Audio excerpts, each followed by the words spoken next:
தமிழ்நாட்டிற்கு வரவேண்டிய 2152 கோடி ரூபாய் நிதியை உடனடியாக விடுவிக்க பிரதமர் தனிப்பட்ட முறையில் தலையிட வேண்டும் என்று முதலமைச்சர் வலியுறுத்தியுள்ளார். இருமொழிக் கொள்கையில் தமிழ்நாடு உறுதியாக இருக்கிறது என்று பிரதமருக்கு எழுதிய கடிதத்தில் முதலமைச்சர் மு.க.ஸ்டாலின் திட்டவட்டமாக தெரிவித்துள்ளார். கூட்டாட்சி தத்துவத்தின் அடிப்படையிலும் லட்சக்கணக்கான மாணவர்கள் மற்றும் ஆசிரியர்களின் நலன் கருதியும் தமிழ்நாட்டிற்கு வரவேண்டிய நிதியை மத்திய அரசு உடனடியாக விடுவிக்க வேண்டும் என்றும் அவர் கடிதத்தில் வலியுறுத்தியுள்ளார். தேசிய கல்விக் கொள்கையை முழுமையாக அமல்படுத்தி மும்மொழிக் கொள்கையை ஏற்கும் வரை தமிழ்நாட்டிற்கான நிதி விடுவிக்கப்பட மாட்டாது என மத்திய கல்வித்துறை அமைச்சர் கூறியது ஆழ்ந்த கவலையை ஏற்படுத்தி இருப்பதாக குறிப்பிட்டுள்ள முதலமைச்சர் இது தமிழ்நாட்டு மக்கள் மத்தியில் பெருத்த கவலையுடன் கொந்தளிப்பையும் ஏற்படுத்தியிருப்பதாக தெரிவித்துள்ளார். தமிழ்நாட்டின் கல்வி மற்றும் சமூகச் சூழலில் இருமொழிக் கொள்கை ஆழமாக வேரூன்றி இருப்பதாகவும் அதனை பின்பற்றுவதில் தமிழ்நாடு எப்போதும் உறுதியாக இருக்கும் என்றும் முதலமைச்சர் குறிப்பிட்டுள்ளார்.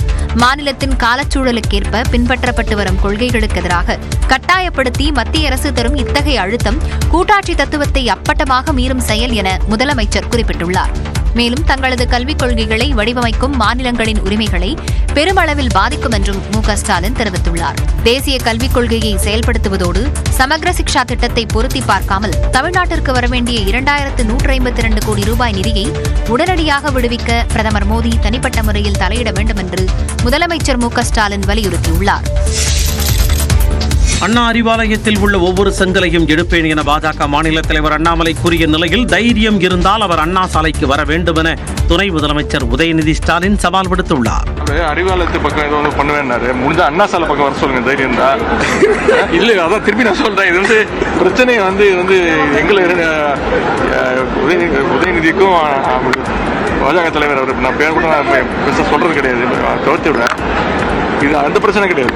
தமிழ்நாட்டுடைய நிதி உரிமையை கேட்டு வாங்கணும். அதற்கு ஏதாவது முடிஞ்சா ஏதாவது உபயோகமாக பண்ண முடிஞ்சா அதை பண்ண சொல்லுங்க. இன்றைக்கு ஆன்மீகத்தை வைத்து அரசியல் நடத்துவதற்கு இடமில்லை என்பதால் இது போன்ற சொற்றொடர்களை தொடர்ந்து அவர்கள் பயன்படுத்திக் கொண்டுதான் இருப்பார்கள். 2026 சட்டமன்ற தேர்தலில் அண்ணாமலை வெற்றி பெற்று சட்டமன்ற உறுப்பினராக வரட்டும், பார்க்கலாம். ஏன்னா அவளால் அண்ணா சிலை வரைக்கும் மட்டும் தான் வந்து போட்டோ எடுத்து போட முடியும். அவங்களால பணத்தெல்லாம் வாங்கி தர முடியாது. அவங்க நம்மளை வஞ்சிக்க வேண்டும். நான் தனித்து போராடுறோம், நாங்க தனித்து வந்து போராட்டம் பண்ணோம். நீ தனித்து போராடவில்லை, நீ தனித்து விடப்பட்ட நாள் இன்னைக்கு குரல் கொடுத்துட்டு இருக்க. எங்கள் தலைவர்களை பார்த்து கேள்வி கேட்பதற்கு என்ன? எங்களை காத்து போஸ்ட் ஓட்டுவேன், செங்கலை புடுங்குவேன். செங்கலை புடுங்கிறதுக்கு கொத்தனார் இருக்கார். எங்க யாராவது அடைச்சிக்கிச்சுன்னா நாங்க அவங்களை கூப்பிட்டு பார்த்துப்போம். அண்ணாமலை எங்களுக்கு தேவையில்லை. தாம் சிபிஎஸ்இ பள்ளி ஏதும் நடத்தவில்லை என தமிழக பாஜக தலைவர் அண்ணாமலையின் விமர்சனத்திற்கு விசிக தலைவர் திருமாவளவன் பதிலளித்துள்ளார். சென்னையில் செய்தியாளர்களிடம் பேசிய அவர் அண்ணாமலை நாகரிகமாக பேச மறுப்பதாக தெரிவித்தார். நிறுவனம் பள்ளி நடத்துவதற்கு அனுமதி கேட்டிருக்கிறார்கள், அவ்வளவுதான். அது இன்னும் அப்ரூவல் வாங்கல, அதுக்கு இன்னும் கிளாஸ் ஸ்டார்ட் ஆகல, ஒரே ஒரு ஸ்டூடெண்ட் கூட இன்னும் சேரல, ஒரு ஃபர்ஸ்ட் ஸ்டாண்டர்ட் கூட அங்க கிடையாது, ஒரு மாணவர் கூட அங்க சேரல. ஒரு அனௌன்ஸ்மெண்ட் வந்திருக்க, அது ஒரு அந்த இடம் எங்களுடைய இடங்கிறதுனால என்னுடைய பெயரை நாகரிக அணுகுமுறை என்பதை முற்றாக தவிர்த்துவிட்டு யாரையும் எப்படியும் விமர்சிக்கலாம் என்கிற ஒரு நிலைப்பாட்டை எடுத்து அவர் அரசியல் செய்கிறார். தொடர்ந்து பேசிய அவர் என்னை ஏன் ஹிந்திவாலாவாக மாற்ற முயற்சிக்கிறாய் எனவும் கேள்வி எழுப்பினார். நீ திட்டமிட்டு எல்லோருக்கும் இந்த கல்வியை நாங்கள் திரிப்போம், நீ எல்லாரும் கட்டாயமா இந்தியை கத்துக்கணும், எல்லோரும் இந்தியை நீ பேசணும், இந்தியை எழுதணுங்கிறதுக்கான தேவை எங்கிருந்து வந்தது? என்னையே நீ ஹிந்திவாலாவாக மாற்ற முயற்சிக்கிறாய். என்னுடைய எதிர்கால வாரிசுகளை எல்லாம் இந்தி பேசக்கூடிய மக்களாக மாற்றுவதற்கான நோக்கம் என்ன? உனக்கு ஒரு ஹிடன் அஜெண்டா இருக்கிறது, ஒரு அரசியல் நோக்கம் இருக்கிறது. தேசிய கல்விக் கொள்கை ஒருதலை பட்சமாக இருப்பதாகவும் திருமாவளவன் விமர்சித்தார். அதிமுகவிற்கு எதிராக சூரியமூர்த்தி தாக்கல் செய்த மனு மீது எவ்விதமான விசாரணையும் நடத்தக்கூடாது என்று தேர்தல் ஆணையத்தில் எதிர்க்கட்சித் தலைவர் எடப்பாடி பழனிசாமி தரப்பில் விளக்க மனு தாக்கல் செய்யப்பட்டுள்ளது. தேர்தல் ஆணையத்தில் திண்டுக்கலை சேர்ந்த சூரியமூர்த்தி என்பவர் தாக்கல் செய்த மனுவில் அதிமுகவிற்கு எதிரான உரிமையியல் வழக்கில் முடிவுக்கு வரும் வரை இரட்டை இலை சின்னத்தை யாருக்கும் ஒதுக்கக்கூடாது என்று கோரிக்கை விடுத்திருந்தார். இதனை எதிர்த்து எடப்பாடி பழனிசாமி தரப்பில் உயர்நீதிமன்றத்தில் மனு தாக்கல் செய்யப்பட்ட நிலையில் தேர்தல் ஆணையம் விசாரிக்க தடையில்லை என்று தீர்ப்பு வழங்கப்பட்டது. இந்நிலையில் அதிமுக பொதுச் செயலாளர் எடப்பாடி பழனிசாமி தரப்பில் தேர்தல் ஆணையத்திடம் விளக்க மனு தாக்கல் செய்யப்பட்டுள்ளது. அதில் சூரியமூர்த்தி அதிமுகவை சேர்ந்தவர் இல்லை என்றும் தேர்தலில் வேறு கட்சியின் சார்பாக அதிமுகவை எதிர்த்து போட்டியிட்டவர் என்றும் குறிப்பிடப்பட்டுள்ளது. எனவே அதிமுக உட்கட்சி விவகாரம் தொடர்பாக சூரியமூர்த்தி மனு அளிக்கவோ வழக்கு தொடுக்கவோ எந்த உரிமையும் கிடையாது என்றும் கூறப்பட்டுள்ளது.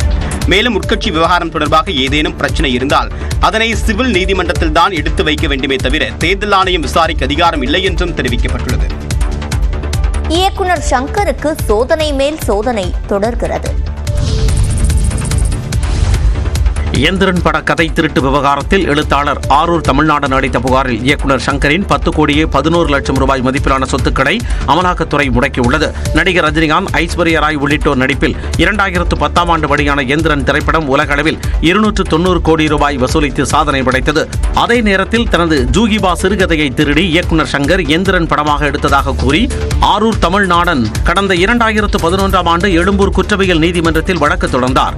இதுகுறித்து ஆய்வு நடத்திய இந்திய திரைப்படம் மற்றும் தொலைக்காட்சி நிறுவனம் ஜூகிபா கதைக்கும் எந்திரன் படத்திற்கும் நிறைய ஒற்றுமைகள் இருப்பதாகவும் கதை சொல்லும் விதம், கதாபாத்திரம் உள்ளிட்டவை இரண்டிலும் ஒத்துப்போவதாகவும் தெரிவித்தது. இதனிடையே இந்த விவகாரத்தில் அமலாக்கத்துறையும் விசாரணை நடத்தியது.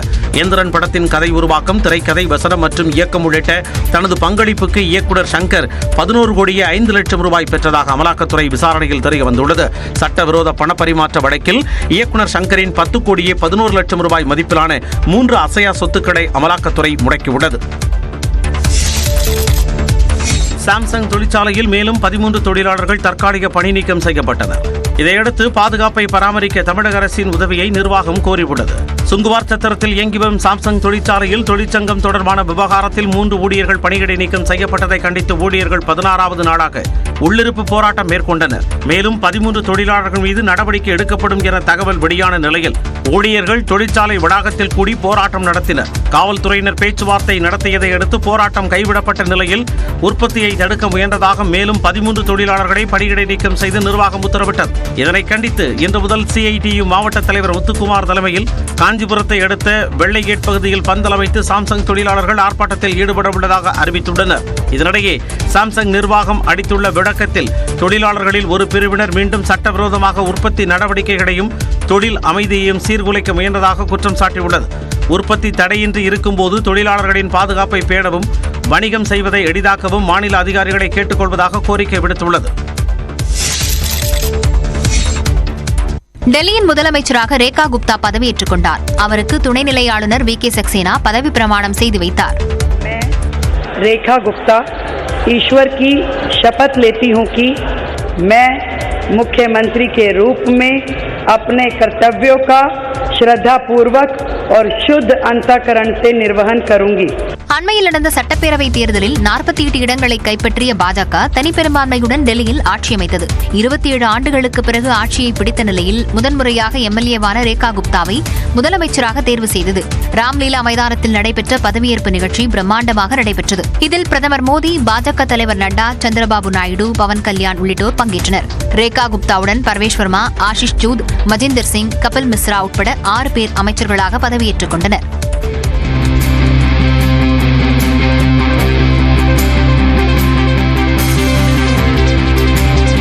மாலையில் முதலமைச்சர் அலுவலகத்துக்கு சென்ற ரேகா குப்தா தனது இருக்கையில் அமர்ந்து முதலமைச்சருக்கான கோப்புகளில் கையொப்பமிட்டார்.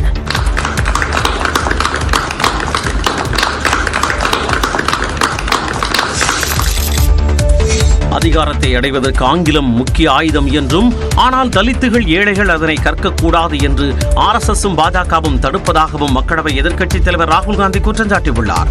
ரேபரேலி தொகுதி MP-யான ராகுல் காந்தி தனது தொகுதிக்குட்பட்ட பர்கட் சௌரகா பகுதியில் உள்ள விடுதியில் தங்கி படித்து வரும் தலித் மாணவர்களுடன் கலந்துரையாடினார். அப்போது பேசிய அவர், யாரும் ஆங்கிலம் கற்கக்கூடாது என்று பாஜக மற்றும் RSS அமைப்பினர் கூறி வருவதாக தெரிவித்தார்.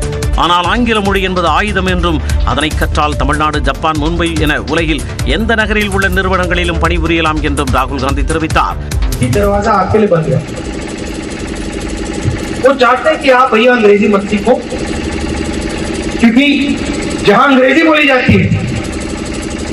वो चाहते हैं वहां दलित ना आए, आदिवासी ना आए, पिछड़ा ना आए, गरीब जनरल कास्ट का भी ना आए.